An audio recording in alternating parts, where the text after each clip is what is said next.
You talk about contemplative prayer in this book, in your previous one as well. But you talk about contemplative prayer as a kind of a kiss from God. What do you mean by that? It is very, very similar to a relationship that we would have with another person. So again, the first stages are filled with vocal prayers. So first stages of any kind of relationship, you're doing a lot of talking with each other because that's how you learn about one another and whether you believe who they are. And then eventually you'll start thinking about those conversations afterwards. You reflect upon them in your mind when you're away from each other. And sometimes when you really want to get down what you're wanting to say to them, you'll sit down and write a letter, or a text or an email now. And there's nothing better, than to getting a love letter from somebody, explaining to you why they are loving you, why they want to give themselves to you, what they find themselves drawn to. And it's this very same thing with God that we begin to, first we are talking a lot to him, but then eventually we become engaged by the greatest love letter ever written, which is sacred scripture. And God has made this effort to put down into writing why he loves us. And especially in the Gospels, and I find especially the Gospel of John is just nothing but a love letter. And like love letters, you just never get tired of reading these things again and again and again.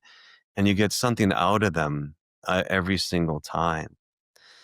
Now, if it progresses then in the natural relationship, eventually you're going to want to express your affection for each other in a way that words and thoughts can't do it. The natural inclination between the man and the woman then is to enter into a kiss. And for the kiss to happen, the talking has to stop. And if it's a really deep kiss, the thinking will even stop too, that it really will be a communication at a much deeper level. But you can't force the kiss to happen or else it will close off the conversation immediately. It's a risk that we take in order to enter into that deeper intimacy with this person in the kiss. So the same thing, the same principle really does happen in prayer, that God is waiting and wanting to communicate himself to us at a much deeper level than us talking to him and us thinking about him. He wants to give us his very self. And so the natural inclination, what will happen if we're spending time regularly in prayer, the natural inclination will be to close our eyes, to stop talking. And it may even happen then that we stop thinking and then are drawn into a deeper rest in him. And this is what you just referred to, the suspension of the senses, what only God can do. So I can't make this happen on my own, which makes it all the more authentically a relationship between two persons, that I can't make God kiss me because he's his own person.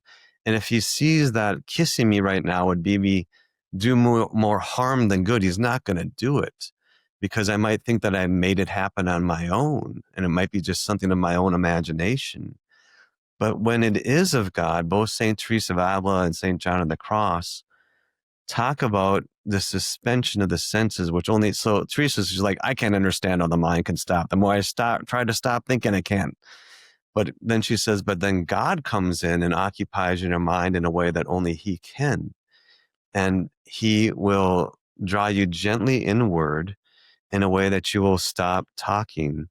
And then when the kiss comes of contemplation, you'll also stop thinking. And from the outward appearances, it'll look like you have just gone to rest, and you're still going to hear things going on. And as I explained in there, you'll even doubt, am I sleeping or am I not sleeping? But we never ask that question. When we are sleeping is what I identified. And when we come out of this, we're going to be renewed in a way that only a kiss can. Mm-hmm. That the actual kiss that happens between a man and a woman reinvigorates you. It gives you a little push, a little gentle persuasion in your life, and sometimes a strong persuasion. And it really is the same process with God. And I share in there that, so long I pushed God off because I didn't understand this.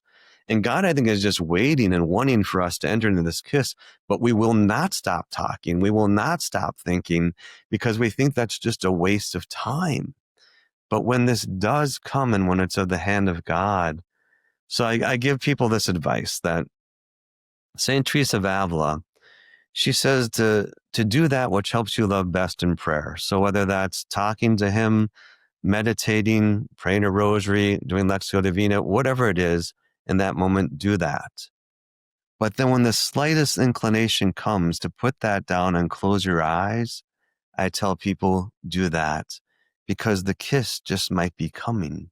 And I think that God must be so sad that so few souls are willing to do that. But we have to consent, just as any two entering into a kiss, there has to be a mutual consent for this to happen.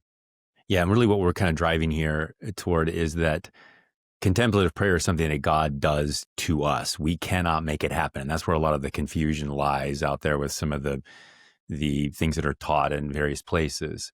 And what's happening is, and we call it an infused prayer. So it comes from the Latin word infusum, which means that which is poured in. And what's being poured in is more of God. And so we prepare for this pouring in of God through our vocal prayer and our meditation and our partaking of the sacraments and trying to live a life of virtue. And when the time comes and the Lord wants to draw us into that deeper relationship, he does this. And I kind of, what you're talking about here with the kiss really plays well off of the definition of contemplation that you see in the Catechism, which is the very last part of it. It calls it a silent love, which, kind of sounds like kissing unless you're a loud kisser. That's just one part of a powerful conversation we'll be releasing soon here on The Art of Catholic.